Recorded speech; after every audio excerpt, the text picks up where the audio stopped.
Bismillahirrahmanirrahim. Assalamualaikum warahmatullahi wabarakatuh. Waalaikumsalam warahmatullahi Waalaikumsalam warahmatullahi wabarakatuh. Innal hamdalillah nahmaduhu wa nasta'inuhu wa na'udzu billahi min shururi anfusina wa min sayyiati a'malina. Man yahdihillahu fala mudhillalah wa man yudhlilhu fala hadiyalah. Asyhadu an la ilaha illallah wa asyhadu anna Muhammadan abduhu wa rasuluh. Alhamdulillah rabbil alamin. Mari kita sama-sama bersyukur kepada Allah Subhanahu wa taala yang telah memberikan beragam rahmat, beragam kenikmatan dan juga karunia-Nya sehingga kita semua dapat hadir di sini dengan kondisi sehat walafiat dan tentunya dengan Islam dan juga keimanan yang masih melekat di hati kita. Salawat serta salam tidak lupa kita sampaikan kepada baginda Nabi besar kita Rasulullah Shallallahu Alaihi Wasallam beserta keluarganya dan juga para sahabat, dan semoga kita semua termasuk ke dalam orang-orang yang mendapatkan syafaat di yaumul akhir. Amin amin ya rabbal alamin. Alhamdulillah yang saya hormati guru kita Ustadz Ferry Firmansyah yang telah hadir di tengah-tengah kita, dan juga yang saya hormati ayah dan bunda para peserta kasaf kajian seputar fikih yang sudah hadir di sini. Alhamdulillah, bahagia sekali rasanya pada malam hari ini kita bisa bertemu kembali, belajar kembali, mengkaji kembali tentang fikih-fikih kontemporer, dan tentang fikih-fikih yang memang harus kita pelajari dalam kehidupan kita. Alhamdulillah, pada malam hari ini kita akan masuk ke dalam materi fikih keluarga. Dan perlu saya sampaikan bahwa KASEF ini adalah sebuah program yang dilaksanakan oleh Bunyan Islamic Center, juga Masjid Nur Al-Ghamidi yang juga bekerja sama dengan Mihrab Kolbi, yang alhamdulillah pada malam hari ini semua tim nampaknya hadir di sini, dan terima kasih atas kontribusinya terhadap berlangsungnya acara ini. Dan selain itu juga kita bekerja sama dengan Lembaga Amil Zakat Bunyan yang sudah senantiasa terus mensupport agar terlaksananya acara ini. Alhamdulillah, Bapak, Ibu, Ayah dan Bunda yang dirahmati Allah, sebelum kita memulai kajian kita pada malam hari ini, marilah kita sama-sama mendengarkan lantunan ayat suci Al-Quran yang akan dibacakan oleh Ustadz kita, Ustadz Siddiq Ahmad Yusran. Assalamualaikum Ustadz Siddiq. Waalaikumsalam warahmatullahi. Alhamdulillah, untuk Ustadz Siddiq kami persilahkan untuk membacakan ayat suci Al-Quran. Tafadhol Ustadz. Assalamualaikum warahmatullahi wabarakatuh. Waalaikumsalam warahmatullahi wabarakatuh. A'udzu billahi minasy syaithanir rajim. Wa idz qala Luqmanu libnihi wa huwa ya'idhuhu ya bunayya la tusyrik billah inna syirka la zulmun azim. Wa wassayna al-insana biwalidayhi hamalathu ummuhu wahnan ala wahn حملته وهنا على وهن وفصاله في عامين أن اشكر لي ولوالديك إلي المصير وإن جاهداك على أن تشرك بي ما ليس لك به علم فلا تطعهما وصاحبهما في الدنيا معروفا واتبع سبيل من أناب إلي ثم إلي مرجعكم فأنبئكم بما كنتم تعملون يا بني إنها إن تك مثقال حبة من خردل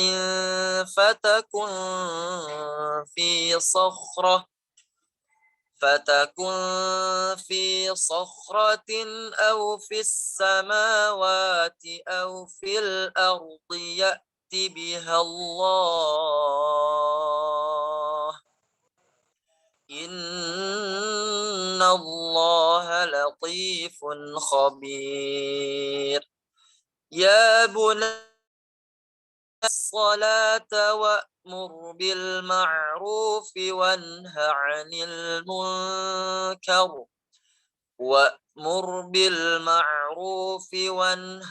المنكر واصبر على ما أصابك إن ذلك من عزم الأمور.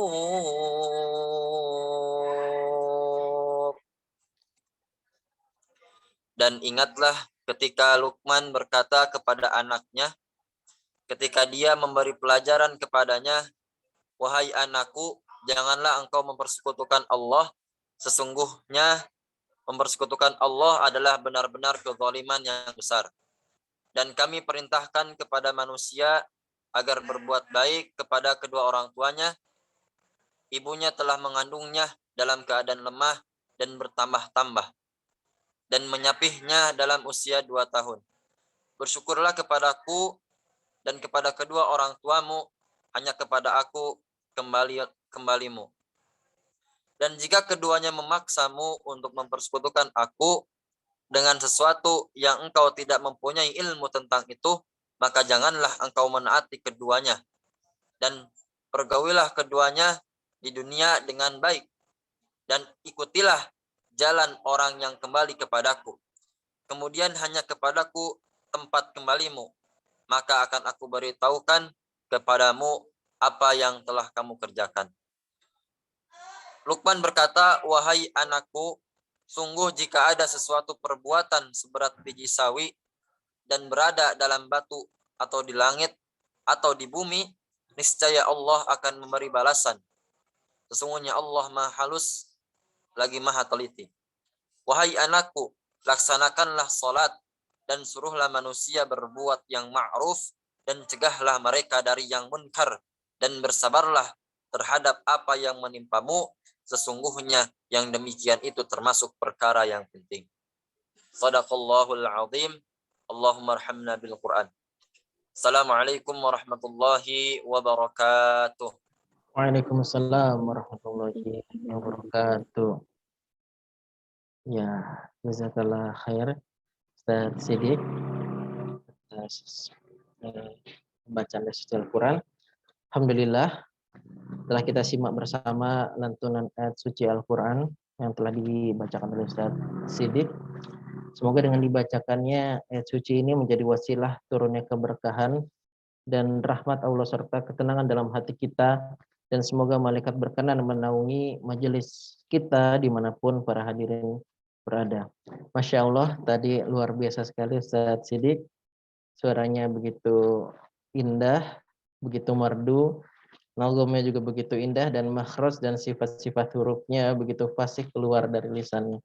Semoga suatu saat kita semua bisa melantunkan ayat suci seindah dan sebaik beliau. Amin amin ya rabbal alamin. Ya.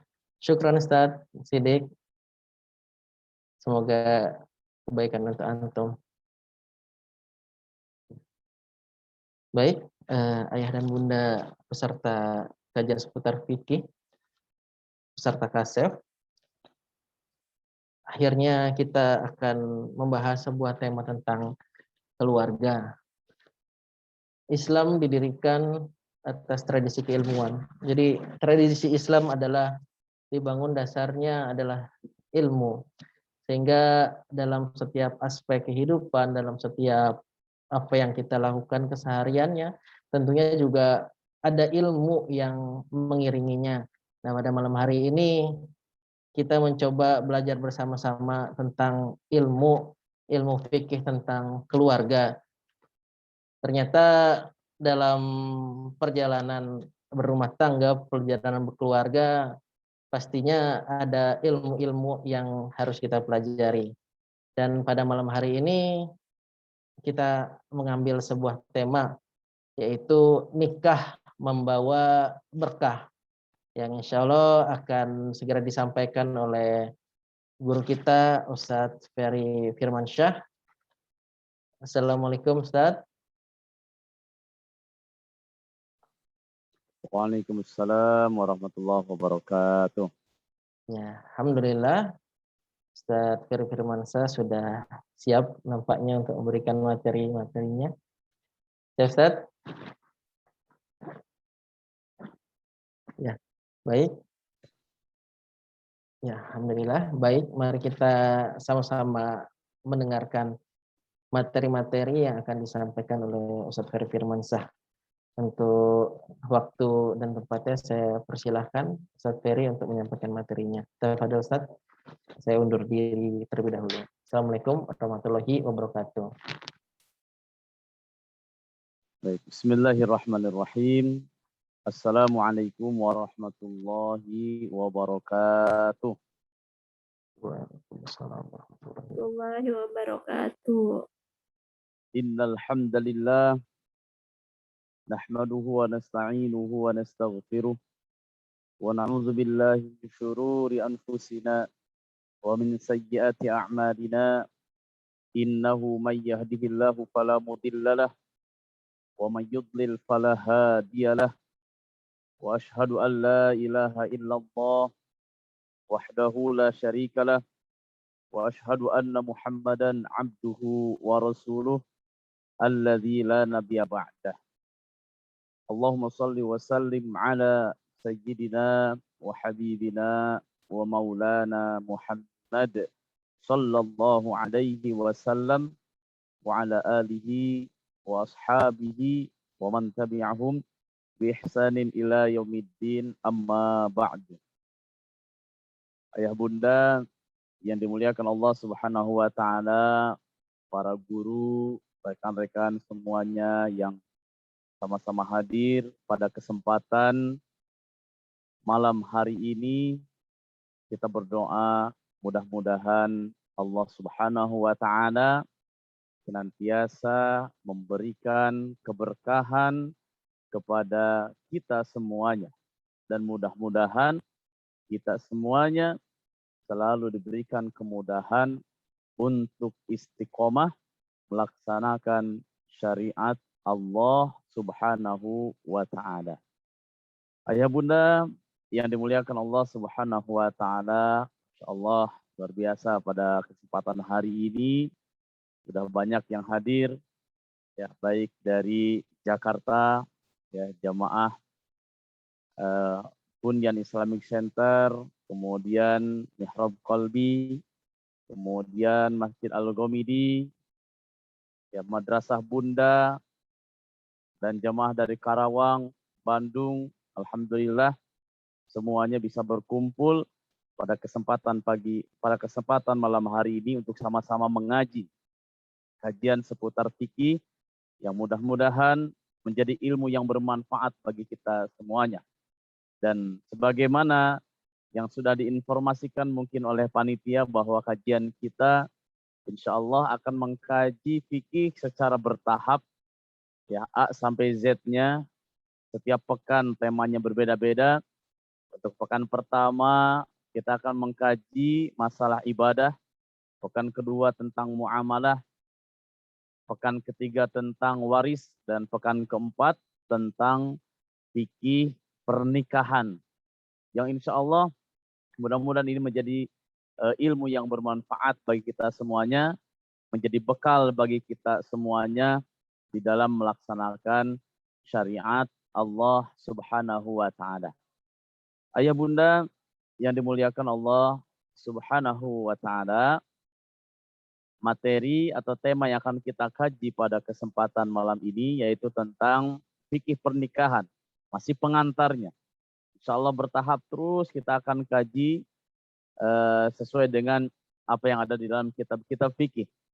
Jika Bapak Ibu, Ayah Bunda ada kitab fikih, silakan bisa dibaca untuk menjadi referensi kita semuanya, ya, baik tentang ahwal syakhsiyah atau fikih-fikih, baik di dalam kitab-kitab fikih yang biasa di pesantren diajarkan, ya, ada di Fathul Qorib misalnya, kemudian Minhajul Muslim, atau Fiqhul Islam wa Adillatuhu, atau ahwal syakhsiyah, itu bisa kita baca menjadi rujukan kita semuanya di dalam mengkaji fikih pernikahan. Pada kesempatan hari ini materinya baru pengantarnya, ya, pengantar tentang nikah.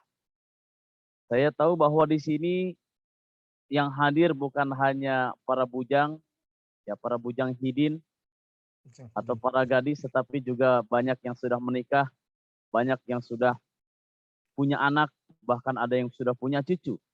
Tetapi ilmu ini insya Allah kita kaji akan sangat bermanfaat, ya, baik untuk cucunya, untuk anaknya, atau mungkin untuk dirinya bagi yang belum menikah. Ayah bunda yang dimuliakan Allah Subhanahu wa taala, saya akan tampilkan dulu materinya. Bisa dilihat di layar. Kita akan mengkaji tentang pengantar fikih nikah. Ya, nikah membawa berkah. Sejatinya pernikahan memberikan keberkahan. Sejatinya nikah akan membawa berkah bagi suami ataupun bagi istri.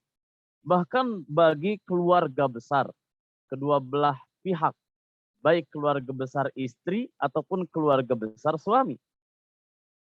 Menikah bukan hanya sekedar menggabungkan, menyatukan dua insan, tetapi nikah adalah menyatukan dua keluarga besar untuk melaksanakan visi misi, ya, visi misi yang memiliki nilai Islami, visi misi untuk sama-sama melaksanakan syariat Allah Subhanahu wa taala.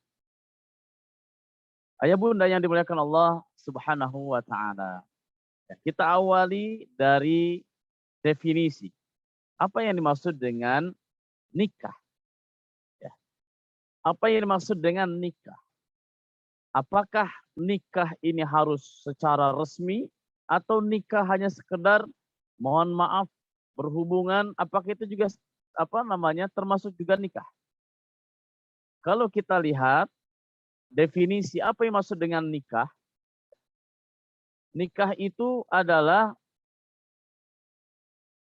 akad yang menghalalkan kedua belah pihak untuk saling menikmati satu sama lain.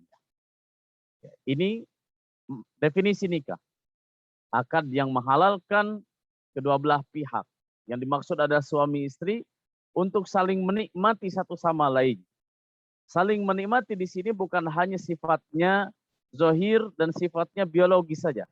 Tetapi menikmati berbagai macam kenikmatan, ya, zahiran wa batnan, lahir dan batin, sehingga suami dan istri dengan melalui nikah bisa sama-sama melaksanakan syariat Allah Subhanahu wa ta'ala. Ayah bunda yang dimuliakan Allah Subhanahu wa ta'ala, ya, ini tentang nikah, definisi nikah. Nah, oleh karena itu, tentu saja nikah bukan hanya sekedar zahirnya saja, tapi di situ melalui proses-proses. Ada rukun, ada syarat, ya, ada rukun dan ada syarat. Kemudian siapa saja yang boleh dinikahi, siapa saja yang tidak boleh dinikahi. Insya Allah akan kita bahas secara bertahap, pertemuan demi pertemuan di dalam kajian fikih nikah yang akan diadakan setiap pekan keempat khusus untuk bab pernikahan. Ayah bunda yang dimuliakan Allah Subhanahu wa ta'ala, apa hukumnya nikah? Hukum nikah bisa berbeda-beda. Yang pertama, hukum nikah itu bisa menjadi wajib. Ya. Hukum nikah bisa menjadi wajib. Bagi siapa? Bagi orang yang mampu. Ya. Bagi orang yang mampu secara nafkah, serta dia merasa khawatir akan terjerumus ke dalam perbuatan dosa. Secara materi dia mampu, secara fisik dia mampu, dan dia juga ada kekhawatiran ketika tidak segera menikah, khawatir terjerumus ke dalam perbuatan dosa, khawatir terjerumus ke dalam perbuatan zina, yang mana perbuatan zina itu adalah perbuatan dosa besar. Maka untuk orang-orang yang seperti ini, secara materi ada, kemudian jika dia juga khawatir melakukan perbuatan dosa, maka wajib untuk segera menikah. Wajib untuk segera melangsungkan pernikahan. Ayah bunda yang dimuliakan Allah Subhanahu wa ta'ala. Kemudian yang kedua hukum nikah bisa jadi menjadi sunnah. Bagi siapa? Nikah hukumnya sunnah bagi yang mampu secara nafkah. Tetapi ia tidak khawatir akan terjerumus ke dalam perbuatan yang diharamkan.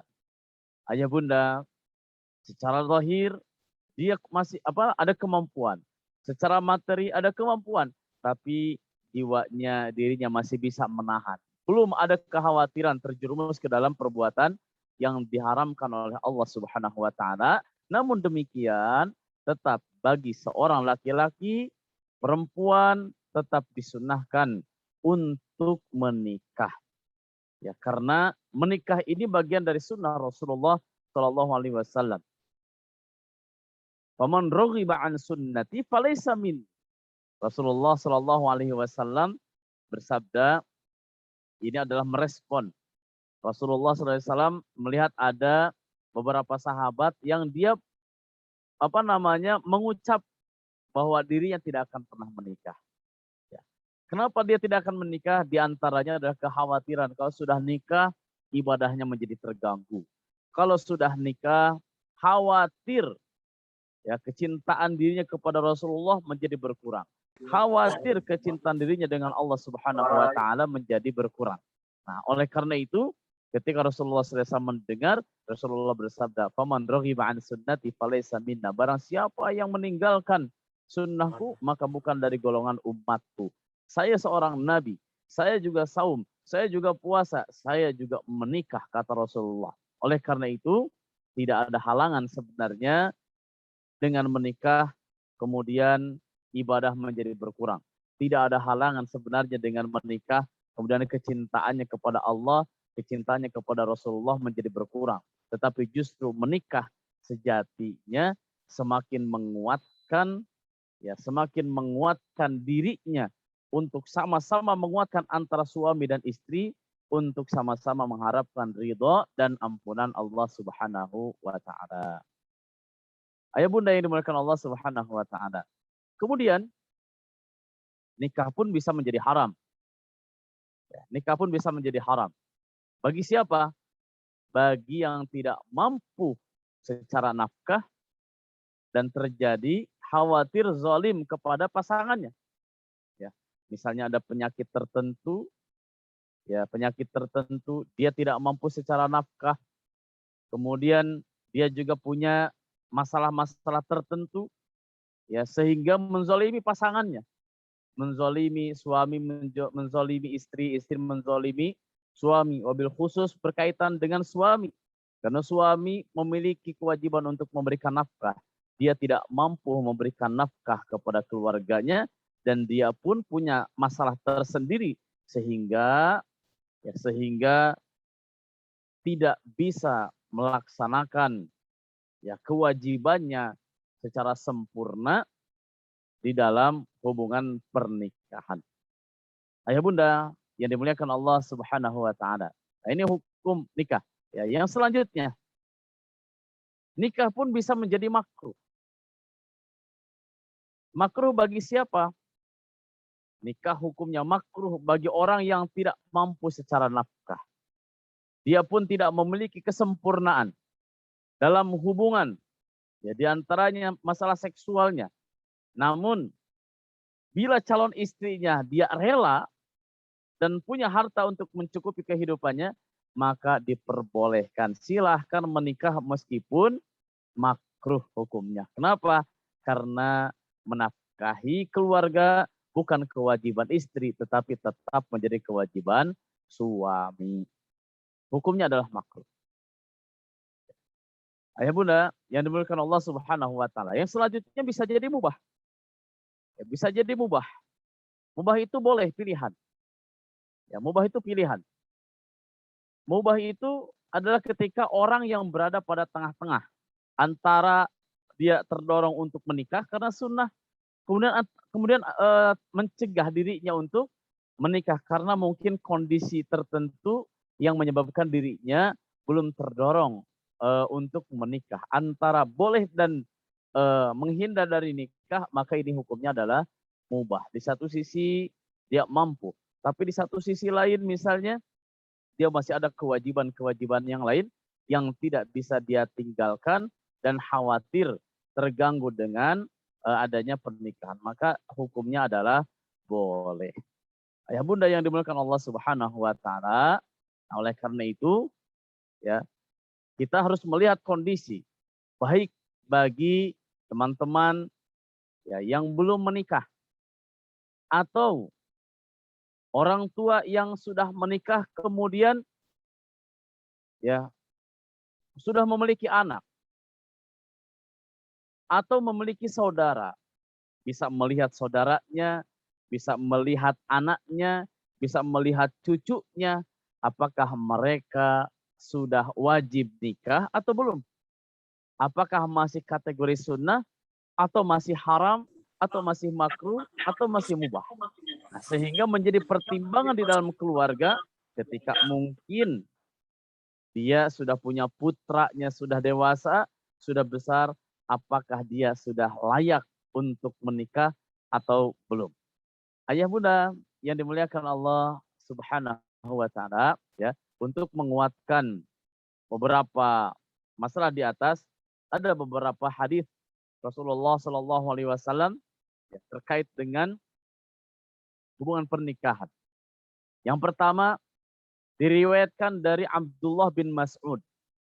Dari Abdullah bin Mas'ud, qala lana Rasulullah sallallahu alaihi wasallam. Rasulullah sallallahu alaihi wasallam bersabda, "Ya ma'syarus sabab, man istata'a minkumul ba'ah falyatazawwaj fa innahu aghaddun lil basari wa ahsanun lil farji wa man lam yastati' fa alaihi bis-shaum fa inna lahu wija." Muttafaqun alaih. Apa artinya? Ya ma'syarus sabab, hai para pemuda. Man istata'a minkumul ba'ah. Barang siapa di antara kalian mampu memberikan nafkah, falyatazawwaj, maka menikahlah. Fa innahu, karena nikah itu aghaddulil basar, dapat menundukkan pandangannya. Wa ahsanun lil farji, dan lebih memelihara kemaluannya. Wa man lam yastati' fa alaihi bis-shaum, maka barang siapa yang belum mampu untuk menikah, fa'alaihi bis-shaum, maka hendaklah melaksanakan saum, fa innahu lahu wija, karena saum itu bisa memelihara dirinya, bisa menekan hawa nafsunya. Muttafaqun alaih. Ini diriwayatkan oleh muttafaq alaih atau diriwayatkan oleh Imam Bukhari dan Imam Muslim. Ayah bunda yang dimuliakan Allah Subhanahu wa taala. Ini seruan nih. Ya ma'syarus sabab. Hei para pemuda. Ini para pemuda ya yang belum menikah atau yang sudah menikah kemudian menjadi pemuda lagi. Ya. Kemudian membujang lagi. Maka man istata'a minkumul ba'ah. Barang siapa yang sudah mampu maka segeralah untuk menikah. Karena nikah di antara hikmahnya, di antara fadilahnya adalah bisa menundukkan pandangan, bisa menjaga farjinya, bisa menjaga kemaluannya. Ayah bunda yang dimuliakan Allah Subhanahu wa taala. Ini luar biasa. Nikah dengan qabiltu nikah, saya terima nikahnya, maka dua hal ini sejatinya bisa terobati. Ya, pandangan mata berawal dari pandangan mata, kemudian diolah oleh otak kita, bisa negatif, bisa positif. Ya, jika yang ternyata hadir adalah positif, maka akan memproduksi ya amal-amal negatif. Jika pikirannya negatif, maka akan memproduksi seluruh amal-amal negatif, termasuk di dalam masalah farjinya, maka akan dilakukan dengan cara negatif. Hanya dengan qabiltu nikahaha, maka dia akan tenang hatinya, kemudian setelah nikah, maka dia akan lebih menundukkan pandangan dan farjinya akan semakin terjaga, kemaluannya akan semakin terjaga. Mungkin ada yang bertanya, Ustaz, ada yang sudah menikah, saya sudah menikah, tapi ternyata kok masih belum bisa ini menundukkan pandangan. Saya juga sudah menikah, tapi ternyata farjinya masih belum terjaga. Masih saja ingin melakukan hal-hal yang dilarang oleh Allah Subhanahu wa ta'ala. Ya, ayah bunda yang dimuliakan Allah Subhanahu wa ta'ala, maka periksalah pernikahannya. Periksalah niatnya, periksalah spiritnya. Karena dengan semakin dekat dengan Allah, dengan niat untuk melaksanakan syariat Allah Subhanahu wa ta'ala, maka ini jaminannya. Sejatinya dengan nikah, ini akan lebih menundukkan pandangan, kemudian akan lebih menjaga farjinya. Oleh karena itu, yang sudah menikah, kemudian pandangannya masih belum ditundukkan, kemudian farjinya masih belum ditundukkan, maka evaluasilah, maka bermuhasabahlah, siapa sih sebenarnya dirinya. Siapa saya sebenarnya. Apakah saya menikah dengan tulus, ikhlas, lillahi ta'ala, atau nikah itu hanya sekedar melampiaskan hasrat biologisnya saja. Oleh karena itu bermuhasabah. Ayah bunda yang dimuliakan Allah Subhanahu wa ta'ala. Kita lanjutkan. Ada hadis lain ya berkaitan dengan pernikahan ya. Tazawwajul waludal waluda fa inni mukatsirun bikum al-anbiya yaumal qiyamah. Nikahlah perempuan-perempuan yang banyak cintanya. Al-wadud, banyak cintanya. Al-walud, lagi subur. Fa in mukatsirun bikum, karena aku akan membanggakan jumlah kalian. Al-anbiya, ya. Yang atas umat terdahulu, yang kalangan para nabi yaumal qiyamah, yaitu pada hari kiamat. Jadi Rasul dengan nabi-nabi yang lain akan membanggakan umat saya lebih banyak, Maka dengan ya cintanya kemudian lagi subur, ini insya Allah akan menjadi kebanggaan tersendiri bagi Rasulullah Shallallahu Alaihi Wasallam. Maka segeralah menikah bagi yang bujangan, segeralah menikah bagi yang belum menikah. Tapi yang sudah menikah, bagaimana yang sudah menikah? Yang sudah menikah kokohkan kokohkanlah pernikahan yang sudah ada. Kokohkanlah, ya, kokohkanlah hubungan pernikahan yang sudah terjalin selama ini. Kokohnya bukan hanya sekedar di dunia saja, tetapi mudah-mudahan kokoh sampai bisa berkumpul di surga Allah Subhanahu wa taala kelak di yaumil akhir. Ayah bunda yang dimuliakan Allah Subhanahu wa taala, ada beberapa yang menjadi penguat bagi kita semuanya, ya, spirit kenapa harus menikah. Ya, kenapa harus menikah? Yang pertama, ada firman Allah Subhanahu wa taala. Ini di surat Ar-Rum. A'udzubillahi minasyaitonirrajim. Nikah merupakan tanda kekuasaan Allah. Wa min ayatihi an khalaqalakum min anfusikum azwaja litaskunu ilaiha wa ja'ala bainakum mawaddatan wa rahmah. Inna fi dzalika laayatil liqaumin yatafakkarun. Wa min ayatihi, di antara ayat-ayatnya atau tanda-tanda kebesaran Allah Subhanahu wa taala, ya, an khalaqalakum min anfusikum azwaja, ialah dia menciptakan pasangan-pasangan untukmu, ya, dari jenis dirimu sendiri. Wa min ayatihi, dari ayat-ayatnya. Ayah bunda yang dimuliakan Allah Subhanahu wa taala, mungkin selama ini yang kita tahu ayat itu adalah ayat Al-Qur'an. Mungkin selama ini yang kita tahu adalah ayat-ayat Allah yang ada di surat Al-Fatihah sampai surat An-Nas. Kita tahu, oh ini ayat-ayat yang ada di surat Al-Fatihah. Oh ini ayat-ayat yang ada di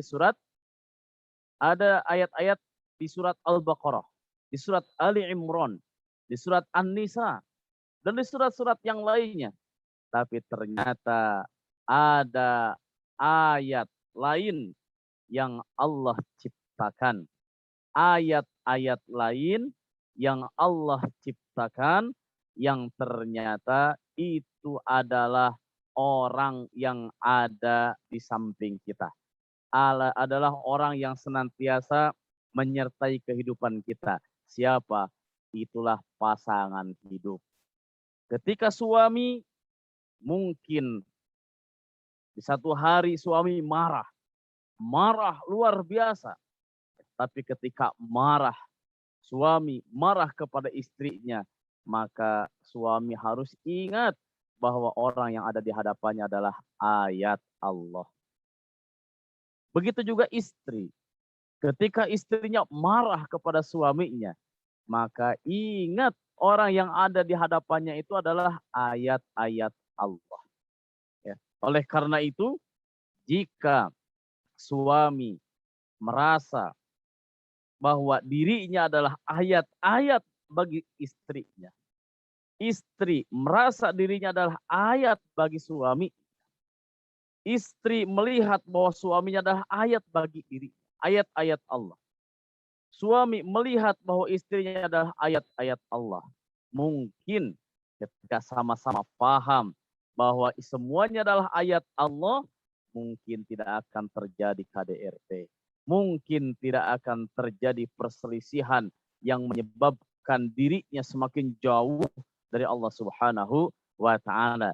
Ketika semuanya menyadari bahwa suami istri adalah ayat-ayat Allah, ya, ayat-ayat Allah yang tidak memiliki harokat, yang tidak memiliki huruf, maka mereka akan merasakan apa?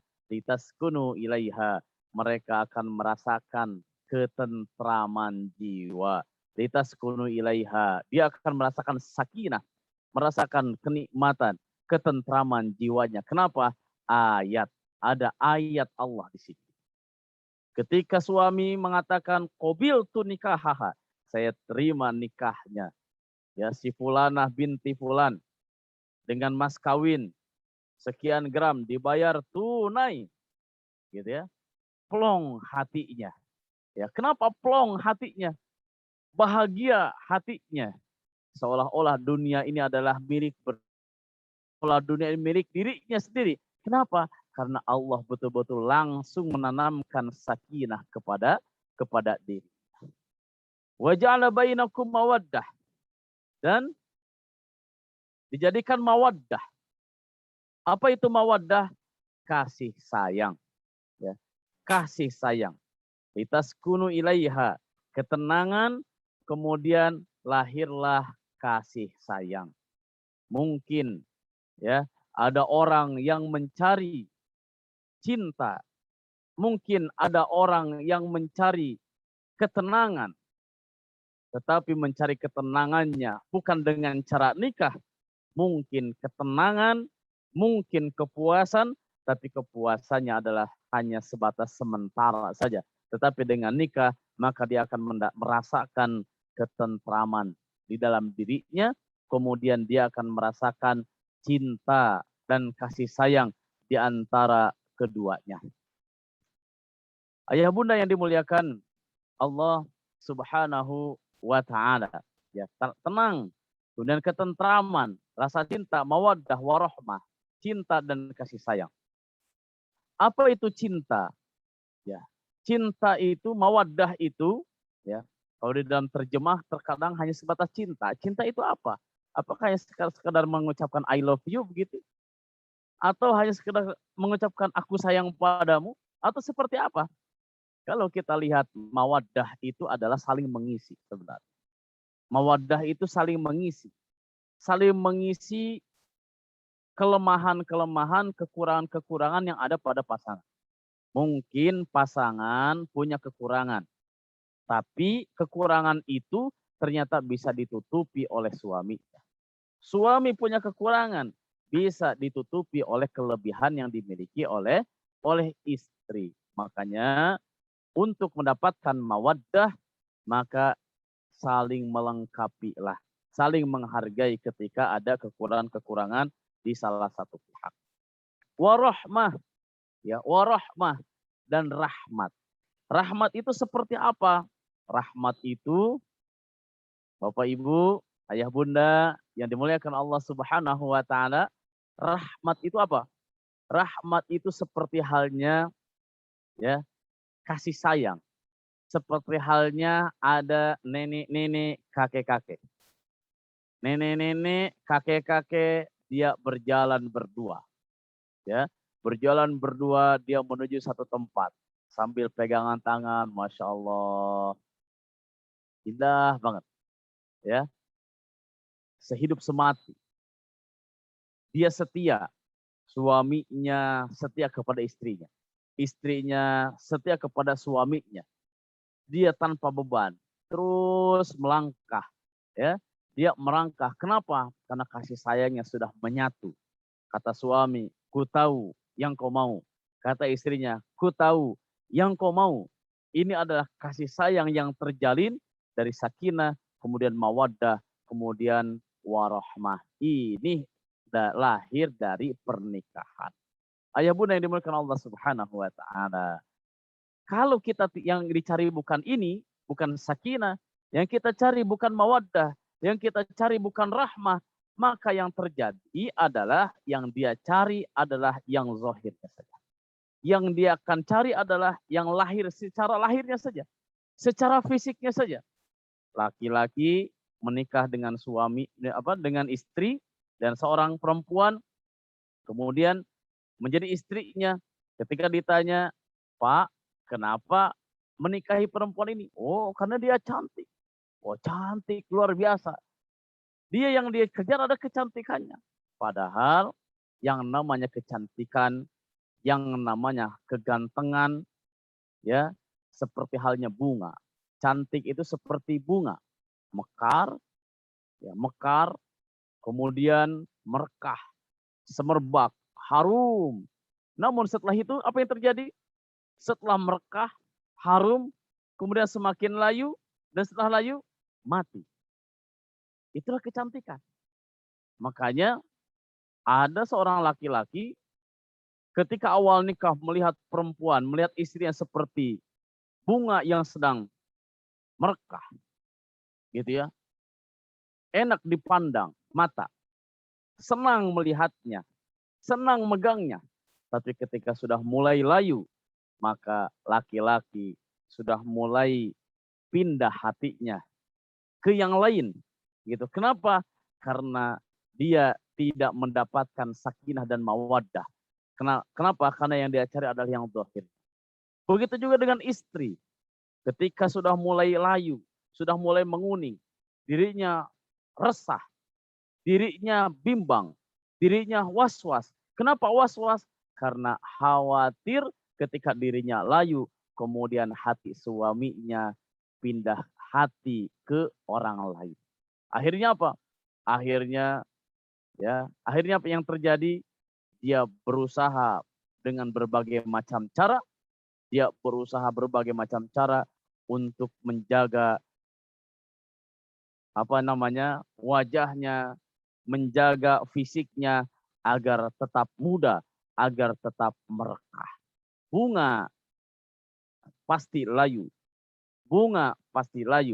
Tetapi ada bunga yang tidak pernah layu, yaitu bunga plastik. Tempellah plastik di pipinya, tempellah plastik di wajahnya, tempellah plastik di matanya. Semua wajahnya plastik semuanya. Agar apa? Agar awet. Kenapa agar awet? Karena dia merasa was-was. Hilang rasa sakinahnya, hilang rasa mawaddahnya, hilang rasa rahmahnya. Nah, mudah-mudahan bagi teman-teman, saudara-saudaraku yang belum menikah, insya Allah ketika kalian menikah akan merasakan ketenangan, sakinah, mawaddah, warahmah. Dan bagi kita yang sudah menikah, maka lahirkanlah rasa sakinah, mawaddah, warahmah, dengan siapa? Dengan pasangan hidupnya, suami dengan istri, istri dengan suaminya. Ayah bunda yang dimuliakan Allah Subhanahu wa taala. Kemudian yang kedua, dengan menikah akan menjadi kaya. Allah Subhanahu wa taala berfirman, ini adalah jaminan dari Allah. Wankihul ayama, nikahlah orang-orang yang masih membujang, minkum di antara kalian, wassalihina, dan juga orang-orang yang layak menikah, min ibadikum, dari hamba-hambamu, wa imaikum, baik laki-laki maupun perempuan, wa yakunu fuqara, jika mereka miskin, yughnihumullahu min fadlih, Allah akan memberikan kemampuan kepada mereka dengan karunia-Nya. Wallahu wasi'un alim, Allah maha luas lagi maha mengetahui. Masya Allah, bagi yang sudah menikah ini sudah pasti merasakan bagaimana dulu ketika belum menikah, setelah menikah apa yang dirasakan. Allah betul-betul memenuhi janjinya.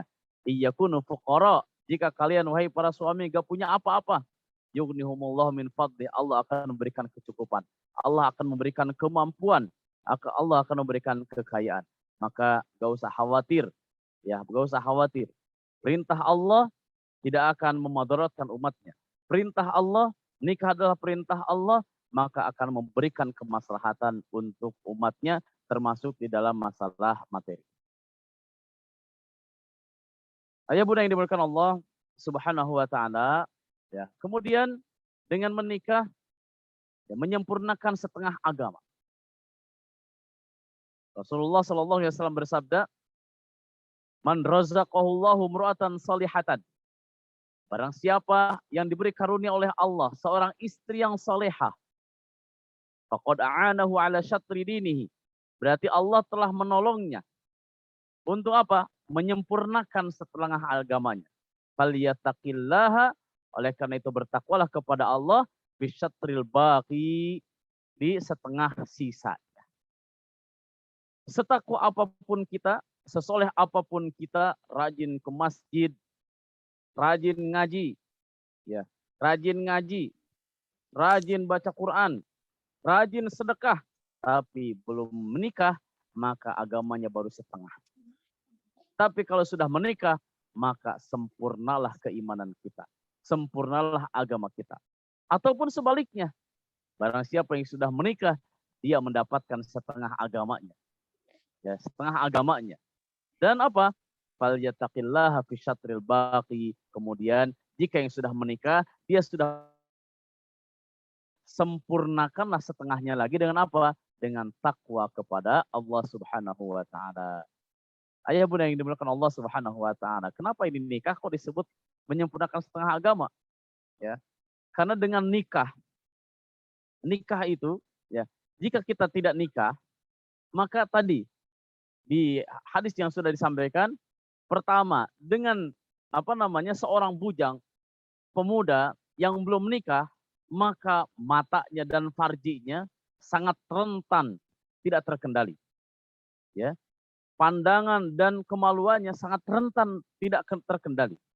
Tetapi dengan nikah, maka pandangan akan semakin tunduk, kemudian kemaluannya, farjinya akan semakin terkendali, tunduk, terkendali, gitu ya, terkendali. Sementara dari mulai pandangan, berawal dari pandangan, kemudian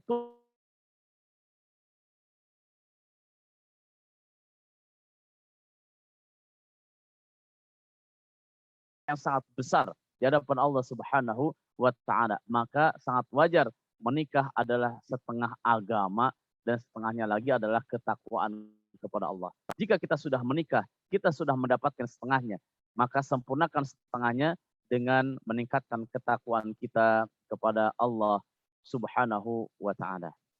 Ayah bunda yang dimuliakan Allah Subhanahu wa taala. Ya. Selain itu, di ayat yang lain di surat Az-Zariyat ayat 49, Allah Subhanahu wa taala berfirman, "Wa min kulli syai'in khalaqna zaujaini la'allakum tadhakkarun." Segala sesuatu itu kami ciptakan berpasangan. La'allakum tadhakkarun, agar kamu mengingat kebesaran Allah Subhanahu wa taala. Makhluk Allah, Allah ciptakan berpasangan. Kanan, pasangannya apa? Kiri. Langit, pasangannya bumi. Gitu ya. Laki-laki pasangannya adalah perempuan. Ya, menciptakan berpasang-pasangan, laki dan perempuan. Maka jika ada yang kecenderungan hatinya, seorang laki-laki cenderung kepada laki-laki lagi, perempuan cenderung kepada perempuan lagi, jeruk makan jeruk, maka mereka sudah keluar dari fitrahnya. Dia sudah keluar dari ya kodrat manusiawinya. Kenapa? Karena Allah Subhanahu wa taala sudah betul-betul menciptakan berpasang-pasangan, menciptakan makhluknya berpasang-pasangan. Ayah bunda yang dimuliakan Allah Subhanahu wa taala, oleh karena itu menikah adalah hal yang sangat wajar, ciri khas makhluk hidup, ya. Ciri khas makhluk hidup. Jika misalnya laki-laki harus menikah dengan laki-laki, perempuan dengan perempuan, bagaimana bisa melahirkan keturunan? Bagaimana keturunan manusia ya ekosistemnya semakin berlanjut? Nah, oleh karena itu dengan berpasang-pasangan laki dan perempuan kemudian menikah, maka akan melahirkan keturunan-keturunan untuk melanjutkan estafeta perjuangannya. Ayah bunda yang dimuliakan Allah Subhanahu wa taala. Kemudian ya, di ayat yang lain surat Ad-Dariyat, di ayat yang lain ya, di surat Yasin, Subhanalladzi khalaqal azwaja kullaha mimma tumbitul ardu wa min anfusihim wa mimma la ya'lamun. Maha suci Allah yang telah menciptakan semuanya berpasang-pasangan, baik dari apa yang ditumbuhkan oleh bumi dan dari mereka diri sendiri maupun dari apa yang tidak mereka ketahui. Insyaallah luar biasa. Ini semakin meyakinkan kita semuanya ya bahwa menikah, hubungan laki-laki dan perempuan melalui jalur pernikahan ini adalah di antara syariat Allah Subhanahu wa taala. Mudah-mudahan ini menjadi bekal bagi kita semuanya. Bagi yang belum menikah menjadi bekal untuk menyambut pernikahannya. Bagi yang sudah menikah ini pun bisa menjadi bekal. Mudah-mudahan ketika keturunan-keturunannya menikah, hal-hal yang prinsip inilah yang betul-betul kita pegang sehingga pernikahannya menjadi barokah. Jika tidak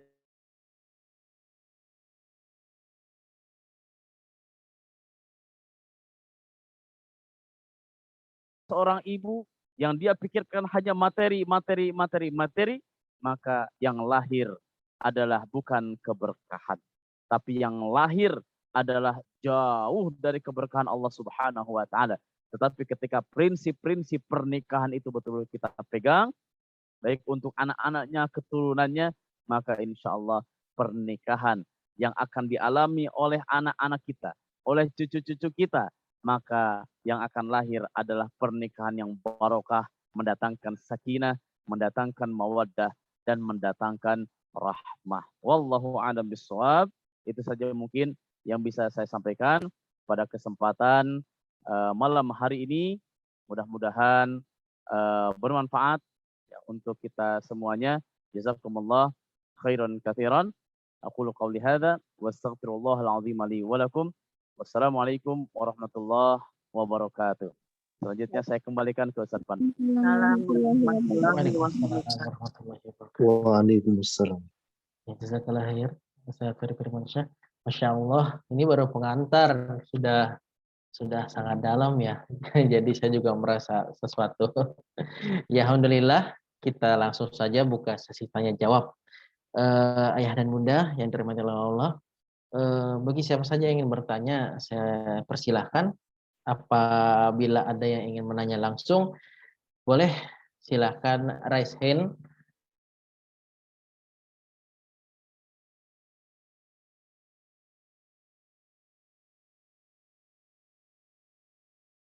Nanti akan saya bacakan dan insya Allah akan dijawab oleh guru kita Ustaz Ferry Firmansyah. Ya, silahkan.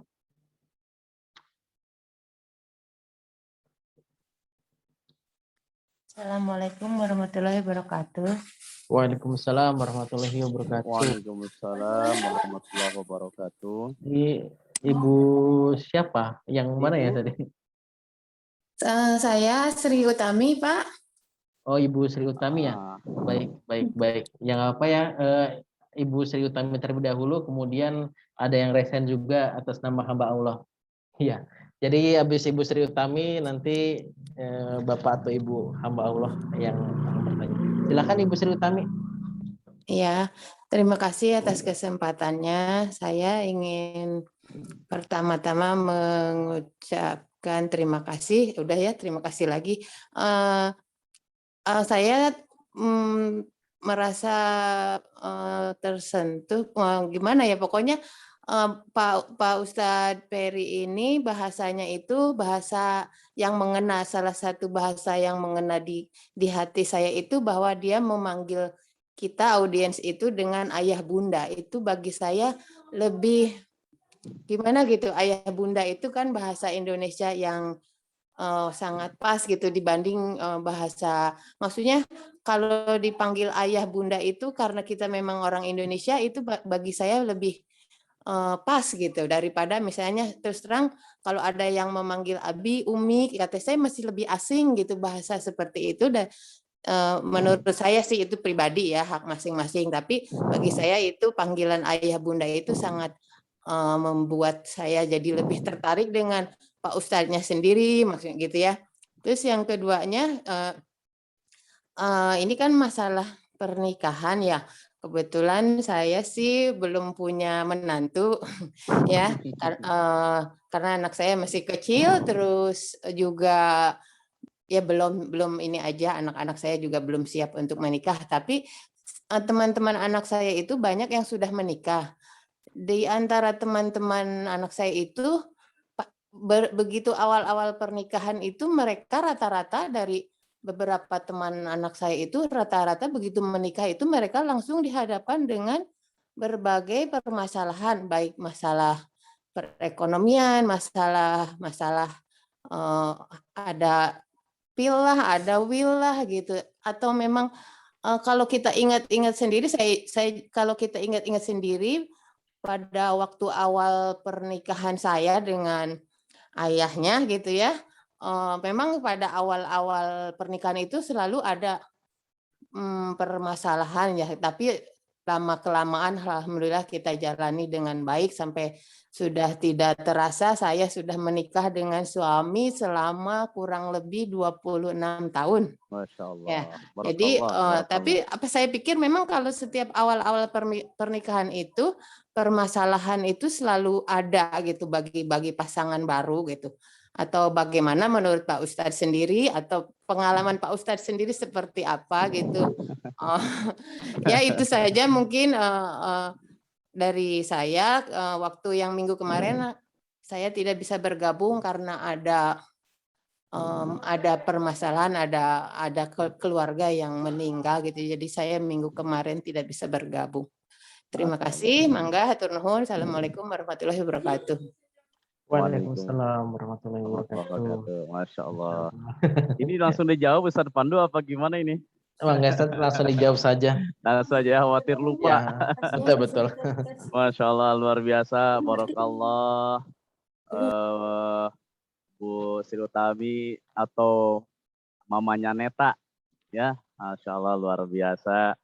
Barakallah, saya ucapkan mudah-mudahan Allah berkahi, wabil khusus untuk usia pernikahannya yang ke berapa tadi? 26 tahun ya? Ya, 26. 26 tahun.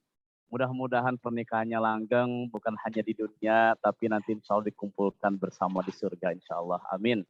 Allahumma amin. Ayah bunda yang dimuliakan Allah Subhanahu wa Ta'ala, terkait dengan awal-awal menikah, yang tidak sedikit mungkin ya, yang tidak sedikit pernikahannya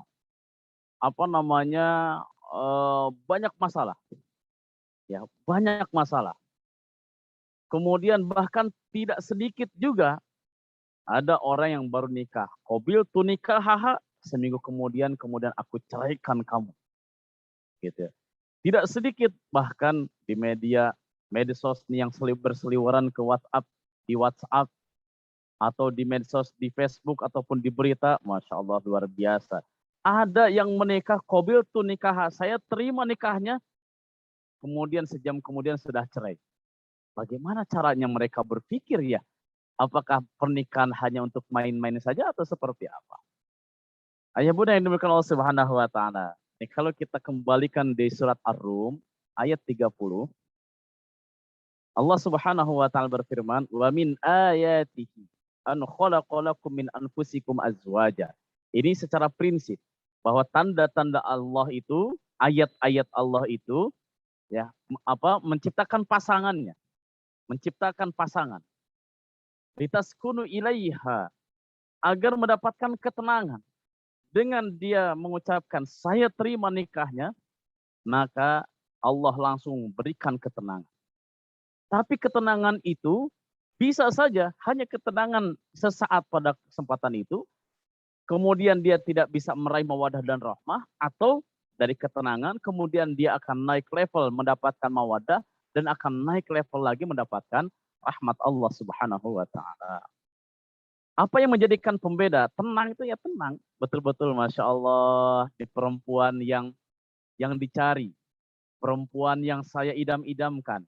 Seorang perempuan yang betul-betul dicari ternyata sudah saya dapatkan. Ya, dengan dilangsungkannya pernikahan kemudian terucaplah akad. Ya, kata bapaknya walinya, saya nikahkan engkau. Kemudian kita balas, saya terima nikahnya. Kemudian setelah itu meskipun mungkin bagi yang pertama kali gemeteran luar biasa, saya terima nikahnya engkau. Saya terima nikahnya saudari atau namanya siapa disebutkan, gemeteran. Tapi setelah sah, alhamdulillah, barakallahu laka, tenang, plong hatinya. Ini sakinah. Kemudian setelah itu, apakah berhenti sampai di situ saja? Enggak. Harus dilanjutkan dengan apa? Dengan mencari mawaddah. Bagaimana cara mendapatkan mawaddah? Ya, menerima berbagai macam, menerima, menghargai, saling mengisi kekurangan-kekurangan yang ada. Terkadang kekurangan-kekurangan itu justru terlihat ketika sudah terucap saya terima nikahnya. Gitu ya. Oh, ternyata istri saya tuh begini ya. Ternyata kekurangan. Oh, ternyata istri saya itu ternyata, wah, saya kalau tahu nih, mungkin nggak jadi nikahnya. Tapi karena sudah nikah, oh ini kekurangan. Tapi kekurangan itu ternyata ya tidak dimiliki oleh saya. Saya ternyata punya kelebihan. Tutupilah kekurangan tersebut oleh kelebihan. Ya, kelebihan ya suami. Suami ternyata punya kekurangan. Ternyata ada di kelebihannya, ada di istri. Maka tutupilah kekurangan suami dengan istrinya. Saling menutupi kekurangan, saling menjaga, ya saling menjaga. Ketika ada karakter yang tidak baik mungkin dia dapatkan dari pasangan hidupnya, maka terima. Kalau bisa dinasehati, nasehati. Terus sabar sambil berdoa kepada Allah Subhanahu wa taala. Ya, sambil berdoa kepada Allah Subhanahu wa taala, ya Allah, ternyata suami saya ya Allah. Begitu juga sebaliknya, ya Allah, ternyata istri saya ya Allah. Gitu ya. Ternyata ya Allah, begitu. Maka dapatkanlah mawaddah itu dengan saling mengisi satu sama lainnya antara istri dan suami. Terus begitu. Setelah saling menghargai, setelah saling menyamakan visi misinya, setelah kita menyatukan rasa, maka akan lahirlah yang ketiga, yaitu rahmat. Ya. Ada yang ketika awal nikah cekcok, kemudian berantem, itu hal yang sangat wajar. Semuanya pernah, jangankan kita, Nabi saja pernah, gitu ya. Nabi saja pernah berantem dalam tanda kutip, pernah ribut dengan istrinya. Ini ada kisah ini, ya. Suatu hari Rasulullah SAW pulang ke rumah Aisyah. Ternyata Aisyah lagi marah kepada Rasulullah, ya, marah kepada Rasulullah. Rasul saja dimarahin, masya Allah ya, luar biasa. Rasul saja dimarahin oleh Aisyah. Ya Allah ya Rabbana, gitu ya. Ini istri ini, namanya juga istri. Marahnya luar biasa. Kemudian Rasulullah SAW untuk menenangkan hatinya, dia pergi ke Abu Bakar, bapaknya Aisyah. Ternyata Abu Bakar pun ternyata lagi dimarahi juga sama istrinya. Dia ngalah, gitu ya. Dia ngalah Abu Bakar. Ketemu Rasulullah mau curhat, ternyata saling curhat. Sama-sama lagi dimarahin sama istrinya. Gitu. Lagi ngobrol berdua, datanglah Umar bin Khattab. Ya, dia mau mengadukan, ya Rasulullah, gitu ya. Ya Rasulullah, ini istri saya gimana nih, istri saya begini. Dia ceritain sambil marah-marah nih Umar. Kemudian kata Rasulullah sambil menenangkan Umar bin Khattab. Wahai Umar, sini jangan dulu marah-marah. Sini duduk. Gitu kalau bahasa kita ya. Sini duduk. Gitu. Jangan marah-marah. Saya pun sedang pusing. Saya pun sedang lagi galau. Kenapa? Karena ulah anak kalian berdua, katanya. Yang dimaksud adalah Aisyah, anaknya Abu Bakar, kemudian Hafsah, anaknya Umar bin Khattab. Ini luar biasa. Pernikahan. Ya. Berantem hal yang biasa. Tapi bagaimana cara menyikapi berantem di dalam keluarga? Maka lahirlah mawaddah, lahirlah rahmah. Nah, mudah-mudahan kita semuanya yang sudah menikah, ya, sudah mendapatkan bukan hanya sakinah, tapi juga kita dapatkan mawaddah, kita juga dapatkan rahmah. Bagi yang belum menikah, siap-siaplah. Karena ketika kita naik bahtera rumah tangga, terkadang kita mendapatkan ombak yang sangat besar. Gelombang ombak yang luar biasa dahsyatnya. Tapi bagaimana kerjasama di antara keduanya untuk sama-sama mengharungi lautan yang luas, mengharungi lautan yang sedang ada badai, kemudian sama-sama bisa selamat untuk mendapatkan ridho dan ampunan Allah Subhanahu wa taala. Wallahu a'lam bishawab. Ya, insyaallah, jazakallah Ustaz Ferry. Saya mendengarkan dengan seksama dan selalu tersenyum-senyum sendiri tadi, karena saya ingat ya awal-awal kan saya juga dengan istri ta'aruf dan tidak saling mengenal sebelumnya. Jadi ya kedua insan yang tidak saling mengenal langsung menikah. Sebentar. Tapi ada kenikmatan tersendiri ya. Iya, alhamdulillah. Awalnya bingung. Ya, insyaallah ya. Jadi menarik ya Ustaz ya. Banyak sekali lika-likunya dan mudah-mudahan waktu kita cukup sampai bisa terjawab semuanya. Kemudian tuh yang penanya berikutnya ada Bapak Enda ini. Assalamualaikum. Pandai. Waalaikumsalam warahmatullahi wabarakatuh. Ya, tafadhol. Izin bertanya, Ustadz. Dalam pernikahan biasanya ada istilah sekufu ya. Nah, seperti apa yang dimaksud dengan sekufu ya? Sebelum kita mengadakan apa istilahnya pernikahan, ada istilah sekufu. Nah, apa yang dimaksud dengan sekufu itu? Syukran Ustaz. Assalamualaikum warahmatullahi wabarakatuh. Waalaikumsalam warahmatullahi wabarakatuh. Silakan Ustaz. Masyaallah, jazakallah. Ustadz Ndai, beliau adalah salah seorang ustadz ya, pengasuh pondok pesantren Mimbar Hufaz Karawang. Masya Allah, luar biasa. Apa yang maksud dengan sekufu? Kafaah, dari kafaah. Kafaah itu apa namanya, derajat kita, gitu ya, derajat. Paling tidak di sini bukan hal berarti derajat berkaitan dengan materi saja. Tapi derajat adalah derajat keimanan. Ya, derajat keimanan kepada Allah Subhanahu wa taala. Ada istilah jodoh itu soleh. Jika kita ingin mendapatkan pasangan yang soleh, bagi laki-laki, jika kita ingin mendapatkan istri yang solehah, maka solehkan dulu dirinya sendiri. Gitu ya. Atau sebaliknya, jika istri, seorang perempuan, ingin mendapatkan suami yang soleh, apa yang dilakukan? Solehkan dulu dirinya sendiri. Gitu ya. Jangan sampai, oh saya ingin dapat istri yang solehah nih, lah dirinya nggak soleh. Ataupun sebaliknya. Nah ini yang maksud dengan kufu. Maka yang soleh, dia akan berusaha untuk mencari wanita yang solehah. Wanita yang solehah, maka dia pasti akan mencari suami yang soleh. Gitu ya. Ini ada sekufu. Meskipun mungkin derajat keimanannya apa namanya, kita nggak tahu yang keimanan derajat yang hakiki, hanya Allah Subhanahu wa taala yang tahu. Tetapi setidaknya secara zahir ya bisa menenangkan jiwanya. Oh, ternyata dia laki-lakinya seorang hafiz Quran. Maka yang akan terbersit di dalam hatinya, saya juga ingin mencari istri yang hafizah.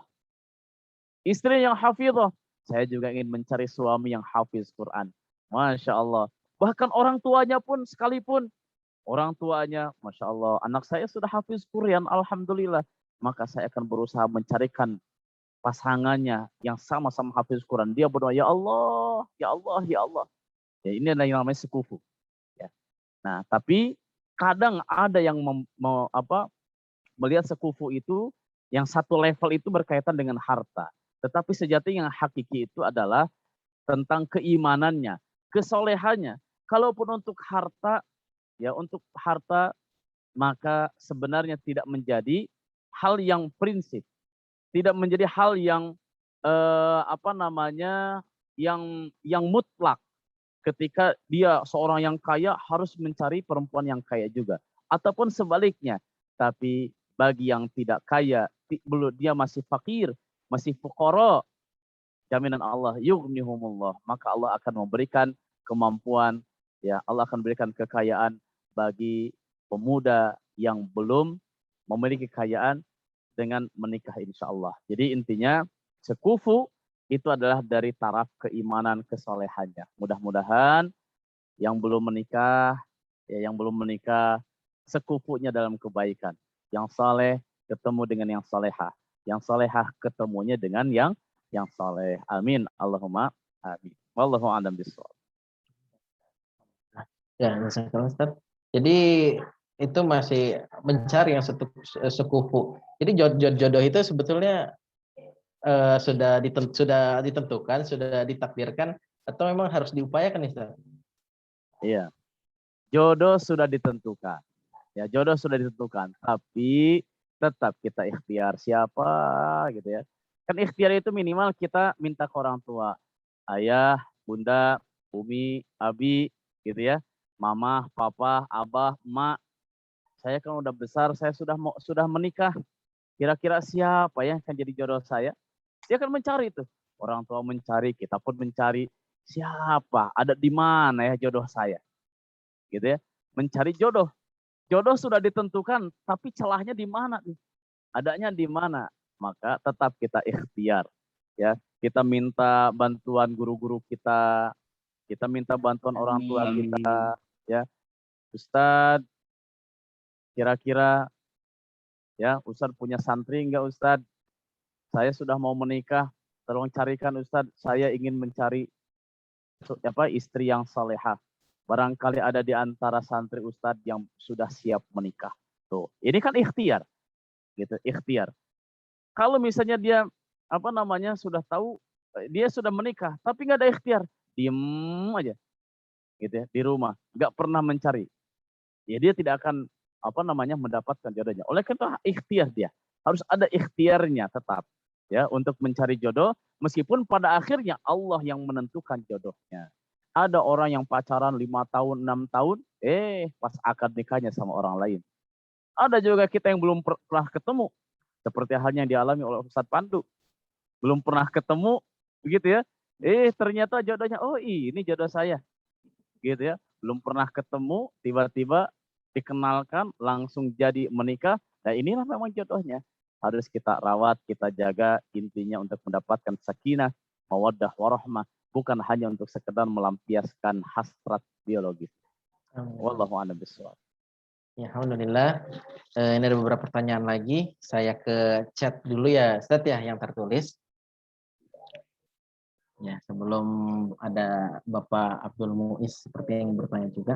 Ini dari saya bacakan pertanyaannya dari Wardah Toha. Bismillah, izin bertanya Ustadz. Saya Wardah dari Bandung. Mohon pencerahan Ustadz, bagaimana pendapat Ustadz tentang menikah saat sedang belajar atau mondok, dan bagaimana solusi terbaik untuk santri yang berniat untuk menikah. Wah, Masya Allah, ini Masya Allah. ikhwan ini, atau akhwat ya? Akhwat, ini akhwat. Akhwat ya. Wardah. Masya Allah. Ini masih mondok apa udah mau selesai mondok ini ya? Ini pertanyaannya sepertinya masih mondok, Ustaz. Oh gitu ya. Baik. Luar biasa. Barakallahu fiik. Untuk ukhti siapa? Wardah, saudari Wardah, Masya Allah. Ini bagaimana ya caranya mensiasatinya, lagi mondok tapi dia ingin menikah, gitu ya? Atau bahkan masih kuliah ingin menikah. Nah, apa yang harus dilakukan? Yang pertama, tetap berdoa. Ya Allah, ya Allah. Kalau ternyata keinginan menikah itu semakin mendesak, maka istikharah. Ya Allah, saya sedang mondok. Saya sedang mondok dan sedang ada target yang ingin saya capai. Contoh, mondoknya adalah dia sedang mengikuti program tahfiz Al-Quran. Ya, tahfiz Al-Quran contoh. Khusus. Ya, sedang mondok nih. Ya Allah, saya sedang mondok ini. Saya belum hafal Al-Quran, tapi keinginan untuk menikah itu semakin mendorong dirinya. Gitu. Maka apa yang harus dilakukan? Pertama, mengistikharah. Istikharah. Kemudian yang kedua, istikharah meminta kepada Allah mana yang terbaik. Kemudian yang kedua, timbang-timbang. Ya, timbang-timbang. Apakah kita masuk ke kategori wajib, sunnah, haram, atau mubah untuk menikah? Wajib menikah, sunnah menikah, makruh menikah, haram menikah, atau mubah menikah. Ya, coba dipertimbangkan. Ya, dipertimbangkan. Kemudian kalau ternyata saya sudah waktunya. Yang ketiga adalah kita lihat dengan menikah kira-kira program mondoknya akan tetap bisa berjalan atau keluar. Ya. Kalau misalnya dengan menikah ini kayaknya program saya akan terbengkalai nih. Kalau bisa sabar itu lebih baik. Gitu ya. Kalau masih masa-masa mondok. Kecuali yang mondoknya sudah 26 tahun, 27 tahun, segeralah menikah. Tapi kalau mondoknya masih usia 18 tahun, 19 tahun, ya, masih ada harapan, masih ada peluang mungkin sebentar lagi untuk bersabar, untuk menyelesaikan hafalannya, maka itu lebih baik. Ya, bersabar dulu lebih baik untuk mendapatkan hafalan yang sempurna, yang menjadi bekal dirinya untuk keluarganya yang mungkin nanti mudah-mudahan bisa ditularkan ke keturunan. Kemudian yang berikutnya adalah konsultasilah dengan pimpinan pondok. Kalau misalnya sekolahnya formal, maka selesaikan formal. Kalau sekolah mondoknya non formal, maka konsultasilah dengan kiai pondoknya apakah boleh gitu, apakah boleh sambil menikah atau tidak. Carilah kemaslahatan untuk dirinya, untuk nanti keluarganya, untuk jangka panjangnya. Karena menikah bukan hanya sekedar melampiaskan hawa nafsunya, tapi menikah adalah menyamakan visi, misi dua insan yang berbeda untuk mendapatkan ridho dan ampunan Allah Subhanahu wa taala. Ya, oleh karena itu, ya, niat menikah jangan dihilangkan, tapi bagaimana strateginya, mudah-mudahan ini menjadi memberikan yang terbaik untuk yang bersangkutan. Wallahu a'lam bishawab. Ya, terima kasih Ustadz. Pertanyaan berikutnya nih ada kaitannya dengan yang tadi, yang tertulis, pertanyaan tertulis di grup chat dari Bapak Dedet dari Bekasi. Sebenarnya Ustadz, usia berapa pasnya seorang laki-laki dan perempuan menikah? Karena fenomena sekarang banyak yang menikah muda tapi belum siap dengan segala permasalahan selama menikah dan malah banyak yang kandas. Ya, begitu Ustadz. Ya. Berapa usia yang pas untuk menikah? Usia kalau kita kategorikan atau standarkan usia, maka ini bisa jadi relatif. Ya. Kalau kita standarkan usia ini bisa jadi relatif. Ada mungkin yang usia 23 tahun, tapi sudah terlihat kedewasaannya. Ada juga yang usia 25 tahun, 26 tahun, tapi belum terlihat dewasanya. Bahkan mungkin ada juga yang usia 30 tahun, tapi belum terlihat kedewasaannya. Baik untuk laki-lakinya ataupun untuk perempuannya. Maka sebenarnya yang menjadi standar itu bukan di usia. Tapi sebagaimana di hadis tadi, yang diriwayatkan oleh Imam Bukhari dan Imam Muslim, ya ma'asyarus sabab, hei para pemuda, man istata'a minkumul ba'ah, barang siapa yang sudah mampu untuk menikah. Ya, mampu. Mampu itu apa? Secara materi, secara finansial, secara memberikan nafkah lah. Nafkah lahir, nafkah batin. Meskipun untuk nafkah lahir, mesti ditakar berapa juta yang harus diberi misalnya. Enggak. Tapi yang penting nafkah lahir dan nafkah batinnya terpenuhi. Dia bisa enggak melaksanakan kewajibannya sebagai suami? Dia bisa enggak melaksanakan kewajibannya sebagai istri? Maka jika sudah bisa, bagi calon suami bisa, bagi calon istri bisa, maka dia layak dan boleh untuk menikah. Hanya nanti untuk boleh menikahnya, lihatlah wajib menikah, dia kategorinya wajib menikah, kategorinya sunnah menikah, haram menikah, makruh menikah, atau mubah, boleh menikah. Nah, tinggal dipilih itu dengan kondisi. Jadi yang menjadi standar sebenarnya bukan di usia berapa tahun, tapi kondisinya seperti apa. Ya, wallahu a'lam bishawab. Ya, insyaallah. Ya, jazakallahu khair, Ustaz Ferry. Ini ada pertanyaan lagi dari Bapak Abdul Ali. Ya, mau bertanya langsung. Assalamualaikum. Waalaikumsalam warahmatullahi wabarakatuh, Pak Ustadz. Masya Allah. Izin Ya, bertanya. Silakan. Ya. Gimana kalau misalkan ada kakaknya yang belum menikah, yang umurnya sudah istilahnya udah matang itu, malah lewat. Kemudian kalau misalkan adiknya duluan, itu apakah ada hukumnya gitu melangkahi kakak? Kalau misalkan tidak seperti itu, harus tartib, tapi kakaknya itu belum ada jodoh juga gitu. Apakah ya kalau misalkan harus itu kan berarti sama-sama tertahan gitu. Jadi apakah boleh itu untuk karena sebagian orang tua itu kalau misalkan merumhal atau melangkahi itu ada ininya, ada apa ya istilahnya, Apa? Ya ada dampaknya gitu. Oh, Dan apakah itu yang pertama, yang keduanya apakah di sini Pak Ustadz membuka semacam biro jodoh itu kalau misalkan Masya ada Allah. mungkin bisa sebagai bentuk ikhtiar. Mungkin itu saja Pak Ustadz. Hatur nuhun pisan. Assalamualaikum warahmatullahi wabarakatuh. Waalaikumsalam Waalaikumsalam warahmatullahi wabarakatuh. Masya Allah. Allah. Ini kalau orang Barat bahasa Perancisnya ngarung hal. Ngarung hal itu apa? Melangkahi.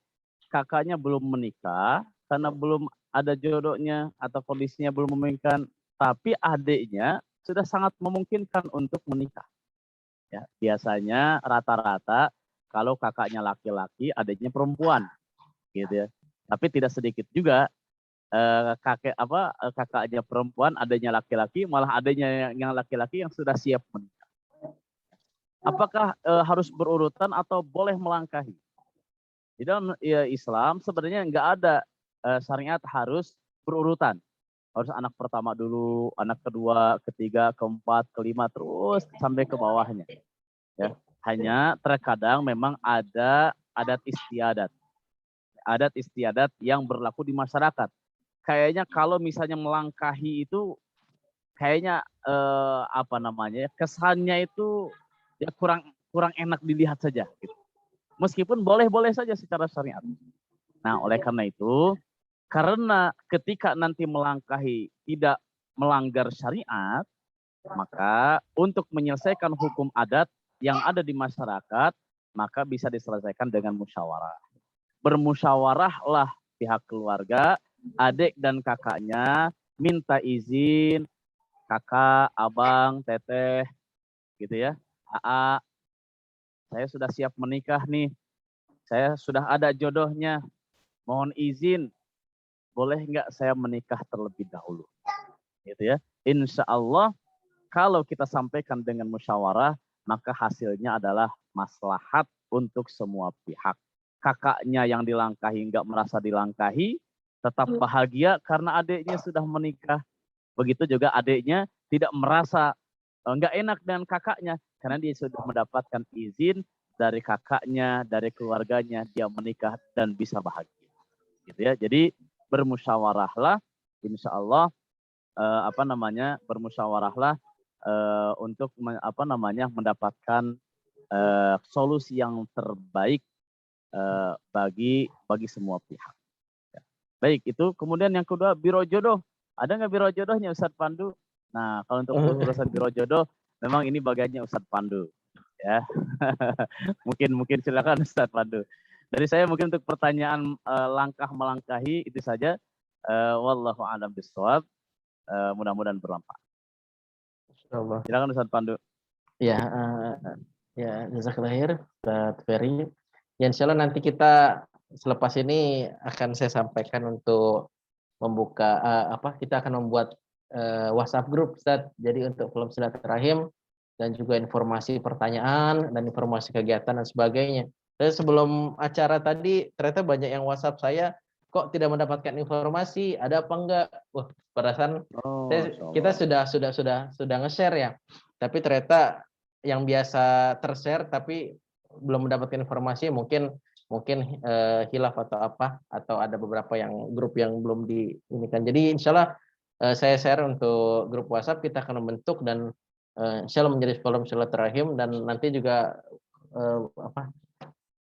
Bapak Abdul Muiz juga nanti kalau ingin bertanya atau chat-chat bisa bertanya dengan saya atau dengan Ustadz Ferry langsung nanti.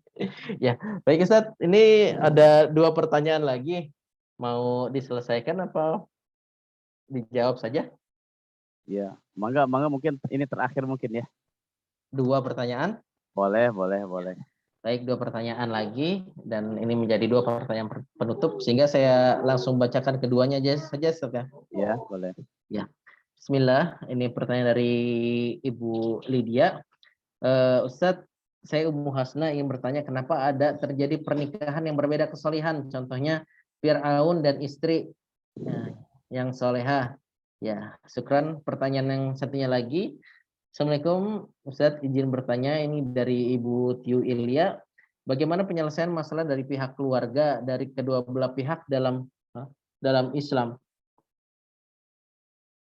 Bagaimana penyelesaian masalah dari pihak keluarga dari kedua belah pihak dalam Islam? Terima kasih Ustadz. Ya. Gimana Baik, Pak? yang pertama. Ya, baik. Yang pertama pertanyaan dari Ibu Didia, ya.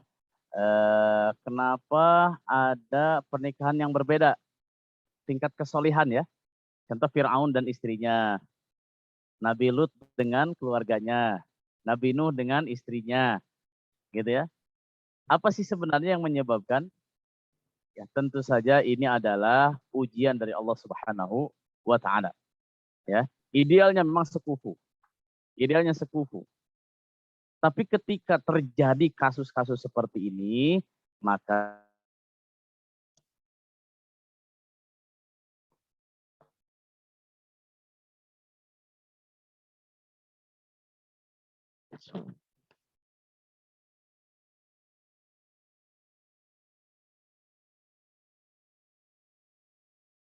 ayat terakhir Allah Subhanahu wa Ta'ala memberikan gambaran bagaimana sosok sosok pernikahan dua insan yang berbeda. Ada yang suaminya soleh, ada yang istrinya durhaka, seperti kaum Nabi Lut dan kaum Nabi Nuh. Ada juga yang istrinya solehah, tapi suaminya durhaka, seperti halnya Fir'aun dengan istrinya Siti Asia. Dan ada yang soleh dua-duanya, seperti halnya keluarga Imron, istrinya dan suaminya ini adalah orang-orang yang soleh. Ini terjadi seperti ini adalah menjadikan pembelajaran bagi siapa? Bagi yang mengalami dan bagi kita semuanya. Ya, bagi kita semuanya. Karena ternyata ketika ada ketimpangan kesolehan di kedua belah pihak, maka akan terjadi ketimpangan juga di anak keturunannya. Seperti halnya Nabi Nuh. Nabi Nuh soleh, istrinya nggak soleh. Ada ketimpangan, sebagian anaknya, Kan'an yang kita kenal, durhaka, kemudian sebagian anaknya soleh, ikut Nabi Nuh alaihissalam. Begitu juga dengan sebaliknya, Fir'aun dengan Siti Asia. Ya, Siti Asia. Fir'aun durhaka, Siti Asia solehah.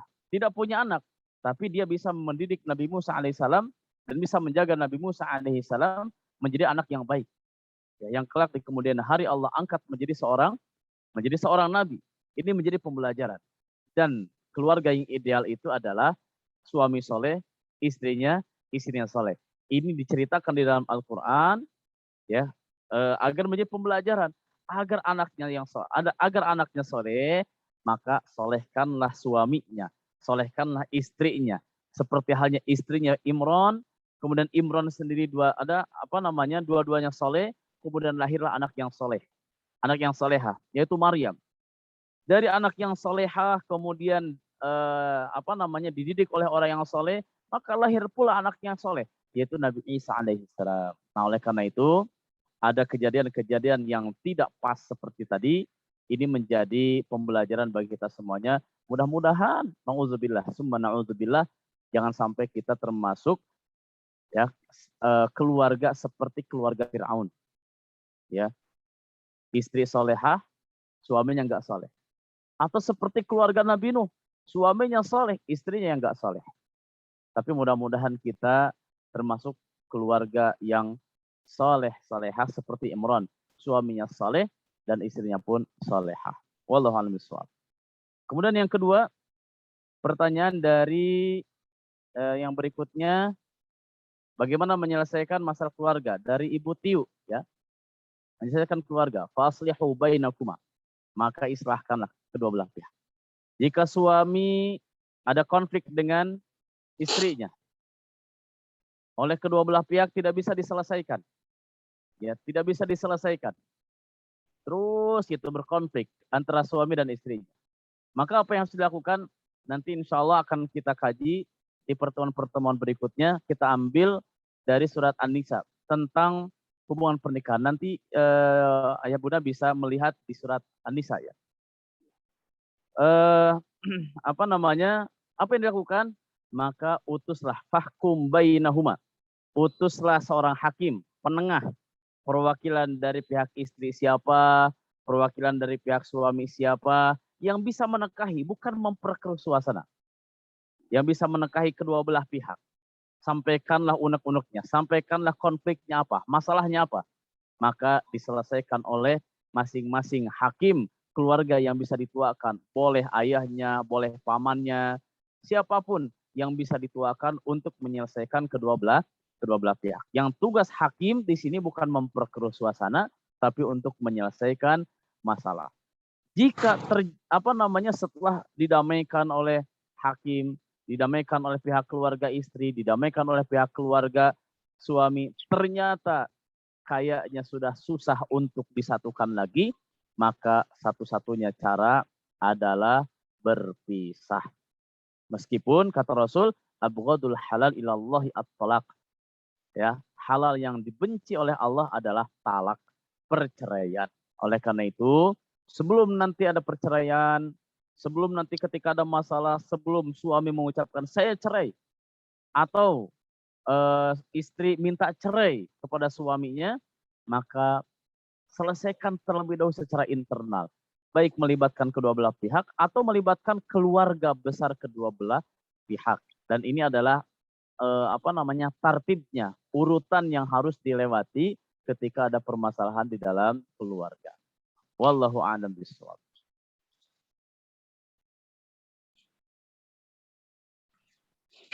Alhamdulillah, jazakallahu khairan Ustaz Ferry Firmansyah atas penjelasannya, atas jawaban-jawaban dari pertanyaannya. Ya, Insya Allah ya Ustaz ya, baru pengantar saja sudah ramai, sudah dalam. Alhamdulillah. Ya mohon maaf apabila ada pertanyaan-pertanyaan yang belum terjawab, dan kami juga mohon maaf Ustadz, kemarin sudah banyak pertanyaan yang sudah terkumpul namun belum sempat kita jawab gitu Ustadz ya. Jadi apabila ada pertanyaan-pertanyaan yang kemarin alhamdulillah sudah kita kumpulkan, sudah panitia kumpulkan, dan insya Allah akan dijawab secara berkala. Jadi jangan khawatir, namun tetap kami mohon maaf apabila pertanyaan-pertanyaan yang belum terjawab dari minggu-minggu lalu belum kami jawab juga. Ya, insya Allah dalam waktu secepatnya, insya Allah dalam minggu-minggu ini juga akan kami jawab dengan beberapa format, mungkin nanti insya Allah dengan ada yang format video dan format lainnya. Insya Allah akan segera kami jawab. Gitu Ustaz ya. Insya Allah. Insya Allah. Ya. Terima kasih banyak jazakallahu khair Ustaz Ferry Firmansyah atas ilmu-ilmunya yang sangat bermanfaat. Mudah-mudahan menjadi wasilah bagi kita untuk terus memperbaiki diri, Ustaz. Insyaallah. Ya, mohon doanya juga untuk Ustaz Ferry, guru kita. Mudah-mudahan beliau diberikan kesehatan, amin, dilapangkan rezekinya, dan juga dimudahkan dalam setiap urusan kehidupannya. Amin amin ya rabbal alamin. Juga mohon doanya dari Ustaz Ferry untuk kita semua Ustaz, untuk saya dan juga untuk para peserta. Ya, mudah-mudahan kita semua tetap istiqomah dalam belajar Islam dan memperbaiki diri. Ya, alhamdulillah sampai juga kita pada akhir dari pertemuan kita pada malam hari ini. Terima kasih untuk Ustaz Ferry, juga untuk ayah dan bunda peserta Kasef. Ya, mudah-mudahan apa yang kita lakukan pada malam hari ini menjadi kebaikan dan menjadi wasilah keberkahan dalam rumah tangga kita, dan juga bagi siapa saja mungkin tadi beberapa juga yang masih dalam proses begitu Ustaz. Ya, mudah-mudahan diberikan jodoh yang terbaik dan amin, menjadi keluarga yang sakinah, mawaddah dan warahmah seperti yang tadi dijelaskan oleh Ustaz Ferry. Ya, alhamdulillah materi ini adalah materi pekan keempat. Jadi bulan ini materi akhir karena pekan keempat. Insya Allah akan kita mulai lagi pekan kedepannya, pekan berikutnya. Berarti pekan pertama dengan tema ibadah, fikih ibadah. Ya, fikih ibadah. Ya, insya Allah akan disampaikan oleh guru kita Ustaz Ferry Firmansyah. Dan tadi saya sampaikan ada grup chat, misalnya kita sudah membuat grup chat room agar informasi-informasi terkait masalah program, masalah jadwal kegiatan bisa di-share di sana, dan apabila mungkin ada pertanyaan juga nanti kami siapkan untuk mekanismenya begitu Ustaz ya. Hari-hari apa atau bagaimana tata cara untuk bertanya, tentunya bertanya tentang keterkaitan dengan fikih. Dan informasi kepada ayah dan bunda yang dirahmati oleh Allah Subhanahu wa taala, kami dari Bunyan juga membuka kesempatan bagi ayah dan bunda untuk bersama-sama membangun tempat untuk belajar para santri-santri hafiz Al-Quran, yang dimana dalam pesantren ini insya Allah para santri-santri yang dengan setiap harinya mencoba untuk belajar Al-Quran dan juga mencoba untuk menghafal Al-Quran, di sana dididik sedemikian rupa sehingga insya Allah menjadi anak-anak yang tumbuh dengan Al-Quran. Apabila Bapak dan Ibu ingin sama-sama untuk membangun pesantren Bunyan, ya kami membuka kesempatan melalui Les Bunyan. Nanti informasinya akan saya sampaikan di grup untuk terkait Les Bunyannya. Nanti silahkan, karena ada beberapa program, tidak hanya sekedar program wakaf, juga ada program lainnya di Les Bunyan. Insya Allah menjadi amal jariah kita semua. Ya, baik Bapak, Ayah dan Bunda yang dirahmati Allah. Ya, ada yang bertanya terakhir, insya Allah Ustadz ada YouTube-nya kah? Jadi beberapa pertemuan kemarin memang sudah ada YouTube-nya dan sudah langsung diposting. YouTube-nya itu adalah kita Bunyan di channel Bunyan TV. Jadi silahkan bisa dibuka channel Bunyan TV-nya, dan silahkan apabila berkenan untuk mensubscribe, insya Allah kita akan posting beberapa kajian dan juga beberapa kegiatan kita di sana. Insya Allah untuk pada malam hari ini juga akan kami posting di Bunyan TV. Insya Allah dalam waktu yang ya tidak lama lah insya Allah. Ya, baik begitu. Ustaz, ada tambahan? Cukup. Ya, cukup. Baik. Ya, terima kasih atas perhatian ayah dan bunda peserta KASEP. Mudah-mudahan ini menjadi kebaikan dan keberkahan bagi kita semua. Saya selaku MC di sini, mohon maaf apabila ada kata-kata yang kurang berkenan dan ada kekeliruan dan kesalahan saya selaku manusia. Ya, mohon dibukakan pintu maaf sebesar-besarnya. Baik, marilah kita tutup pertemuan pada malam hari ini dengan sama-sama membaca Hamdalah. Alhamdulillah. Dan juga kita tutup agar lebih berkah dengan doa kafaratul majlis. Subhanakallahumma bihamdika asyhadu an la ilaha illa anta astaghfiruka wa atubu ilaik. Ya, akhir kata saya undur diri. Wabillahi taufiq wal hidayah. Wassalamualaikum warahmatullahi wabarakatuh. Terima kasih. Izin live Ustaz. Terima kasih ilmunya. Sama-sama ya Bunda. Semoga sehat selalu Ustaz. Jazakumullah khair Ustaz. Panitia buat mujahidin luar biasa ini.